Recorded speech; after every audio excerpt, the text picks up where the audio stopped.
Good morning, everyone. Today we'll be doing a lab on mitosis. Does anyone know what mitosis is? Yes, Ray? It's the process where the cell divides and forms a new cell. That's correct. And can every cell go through mitosis? Yes, Bam? No, only stem cell can go through mitosis. That's right. Lastly, what's going to ensure all the new cells are going to be a replica of the old cells? The checkpoints allow the stem cells to duplicate, check to see if the DNA was copied properly, and check if the chromosomes were divided equally as well. Good job! Everybody say checkpoints! Checkpoint! Now let's go to the lab to see mitosis. What doesn't kill you makes you stronger. Stand a little taller. Doesn't mean I'm lonely when I'm alone. What doesn't kill you makes a fighter. What's that fever? You can look into your microscope since the slides have been loaded. Okay, Bam, you go first, then Ray and Tanya. Okay, Mr. Steve!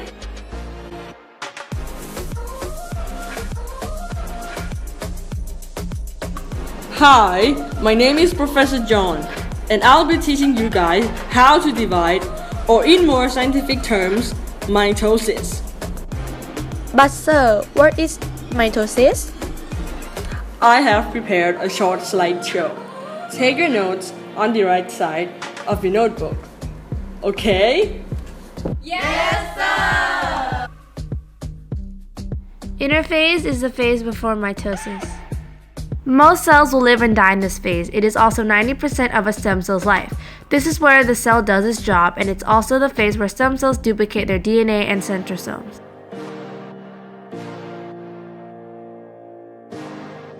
Prophase is the first phase of mitosis. During this stage, the nucleotide and the nuclear membrane disappear. Then the DNA supercoils and changes from being a chromatin to chromatids. The two sister chromatids connected together by a centromere is called a chromosome. In this stage, the centrosomes also leave microtubules, strands of proteins, as they move to opposite sides of the cell. The next stage is metaphase. In this stage, the microtubules connect to the centromere and move the chromosomes, so they align in the middle of the cell. This process is done by motor proteins in the centrosomes. The third stage is called anaphase. During this phase, the chromosomes are separated into the chromatids and they towards either side of the cells. In animal cells, the cell membrane will slowly start to separate, forming a crease called cleavage furrow. In nucleus, membrane and nucleotides will also repair, and the chromatins will become chromatins once again. In plant cells, though, instead of the cleavage furrow, a cell plate will start to form in the middle of the cell.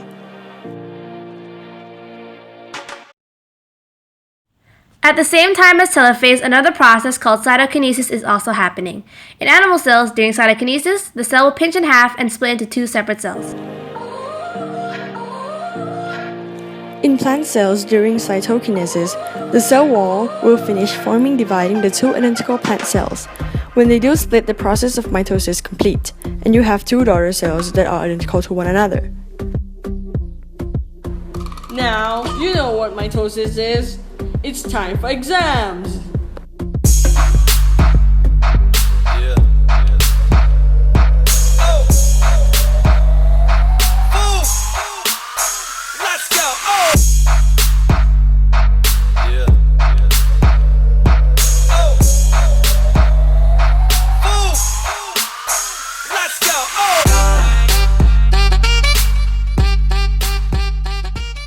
Let's do this! Pass! Sorry, your DNA has not been copied properly. Fail! Mitosis! Pass! Sorry, your DNA has not been divided equally. Fail! Now you know your results. please stand in line accordingly. The people who pass, please come and get your awards. Wow! That was so cool! My turn! Let me see!